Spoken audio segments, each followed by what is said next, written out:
Hi YouTube, it's Molly, and today I'm here to talk about comfort food. And for me, apparently half of that is hot holiday-themed beverages, because that's apparently what I have sitting next to me. But,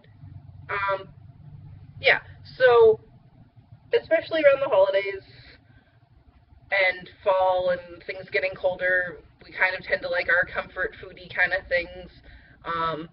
I know a lot of people who were previous Starbucks addicts are trying to figure out what to do for their favorite holiday-themed drinks. I still drink Starbucks all the time, but it's coffee. Like, that was my thing. I didn't do, like, all the foo-foo drinks. Occasionally I get a Frappuccino or something. But yeah, I do coffee at Starbucks. But, anyways, I've found some things, that I really like that kind of mimic those, like peppermint mocha or pumpkin spice lattes or whatever. So, the first thing that I have come to love a lot within the past couple of days is the WonderSlim hot chocolate. That's really bright. The WonderSlim hot chocolate. This is the mint one. The stuff is fabulous. I love this because there's been a lot of days lately where I just wanted hot chocolate, but like I don't want the carbs and the calories, even from the sugar-free ones, if I'm not going to get any protein in. And I don't know, I just have never been one to mix unflavored into anything. I actually have a container of it sitting next to me, and I have yet to use it. Maybe I should try that. But this stuff, as a product, is fabulous. It's 70 calories and 12 grams of protein, and has 6 carbs with 1 fiber. It's wonderful. And then they have just plain hot chocolate too, not mint. And then I also have the creamy cappuccino. They've got a whole bunch of different flavors of these hot drinks, and I'm in love with them. They mix really easily. Like, I don't even need to put them in a blender bottle or anything. I just heat up water and mix it in with a spoon. It mixes really well. I don't taste protein at all. Then again, I don't really have problems with most drinks. The only one that I really despise is the Isopure powder. But anyways, I approve of those. Those are fabulous. They've been a great comfort, I guess if you want to call it a comfort food. But they've been good for me. There are 3 websites that you can get those on. They are all technically really the same company. They just have 3 different websites. So Diet Direct and Bariatric Choice have the exact same products on both websites, and a lot of those are WonderSlim products. And then they have a website that are just WonderSlim products.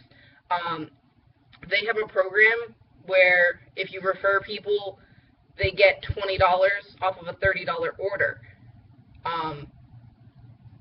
You can sign up for all 3 of those websites and get these things at all 3 of those websites, so you'd be getting $60 off of $90 in the end if you signed up for all 3 and used all 3 of those.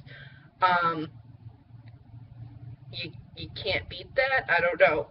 So under my video always is the links to all 3 of those sites. So if you click those links, that should automatically give you my referral so that you get the 20 off of 30. Or if you just go sign up, there's a place to put in like a referral email, and my email is mollysleeved@gmail.com. Either one of those ways, you should get the 20 off of 30. It's a good deal. Can't beat it. So if you want to try those out, especially, you know, you're only spending $10 for whatever you get. You can get a lot of stuff for $30. The other hot drink that I've been drinking a lot of lately, I had talked about Click before in the past. So this is Click Espresso Protein. And in the past, I had been using this, mixing it into an EAS shake, like a chocolate or vanilla EAS shake, and then just adding a scoop of this to add some flavor to it, and that was good. It served its purpose for a while. I kind of grew out of my phase of doing that, especially because I don't do the EAS shakes anymore because of various reasons. But I have a newfound love of this now that I've tried it hot, which I hadn't done in the past because it was summer and I was in Texas and there was no reason to be drinking hot drinks ever. So I've been doing this lately, but what makes this even better, like it's good on its own, hot or cold, but I have been mixing into it the sugar-free pumpkin pie spice creamer and the sugar-free peppermint mocha creamer. If you want a peppermint mocha or a pumpkin mocha, those taste really, really good in the Click Espresso protein. I've had one every day since I started, since I first tried that. I can't get enough of it. I actually kind of have to limit myself a little bit because the Click does have a few more carbs than I normally like to have in a protein drink. So, you know, I don't want to have more than one of them a day. The serving size is 2 scoops, which give you 12 carbs. I normally only do like half a scoop at a time, especially because I just don't drink it fast enough and it'll get cold. Like 1 scoop makes a coffee cup size anyways. So yeah, I only do 1 scoop at a time, but that's still 6 carbs. And then you add, if you add a tablespoon of creamer, that's another 2. So a little bit higher than I like, but if you compare that to like going to buy a Starbucks peppermint mocha, it's nothing. Plus you're getting 15 or half of that, whatever you do. If you do 2 scoops, it's 15 grams of protein. So protein, way lower carbs than an actual like peppermint mocha or pumpkin mocha. But those things, I've kind of been living off of these lately in terms of protein drinks. I haven't done like a normal cold shake in probably a good week and a half. So yeah, try those things out because I really like them. The other thing I wanted to talk about, and none of this is like rocket science here, and neither is the food I've been consuming. I really like chicken and biscuits. That's always my sick food. It's also it's fall and it's cold kind of food, food, whatever. I don't know what I'm saying. So I baked some chicken just with like watered down cream of chicken. Yeah, just that's literally all it was like cream of chicken watered down and chicken in the oven. Made really good, tender, juicy chicken. And then I had some biscuits in the freezer left, the ones I made with almond flour. The recipe is on my blog. It's down below as always. I found that made a really good combination. You know, it's not the same as like chicken and biscuits, but for way less carbs, it did the trick. And of course, you could try like the cauliflower mashed potato kind of stuff. I hated cauliflower before surgery. None of my other tastes have changed, so I don't see a reason to try cauliflower again. Maybe I'll convince myself at some point, but as of right now, I'm good with just literally the chicken and the biscuits and not a mashed potato substitute as well. That, you know, kind of like did the trick for the, you know, colder weather food. I also threw some ground turkey in a crock pot, used the like white chicken chili seasoning packet, and then added just a tiny little bit of corn, some peppers, a little bit of water, some garlic.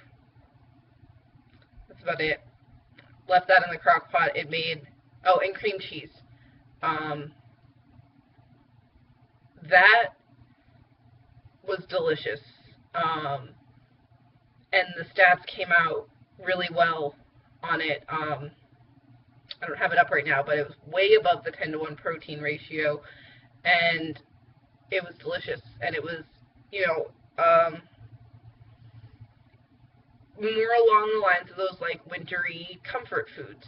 So there are ways to like manipulate those kind of typical like really sinful things that we tend to eat around the holidays, like peppermint mochas or chicken and biscuits or those kind of things. You have to learn where to make the substitutions, and as long as you plan ahead, it's really not that big of a deal.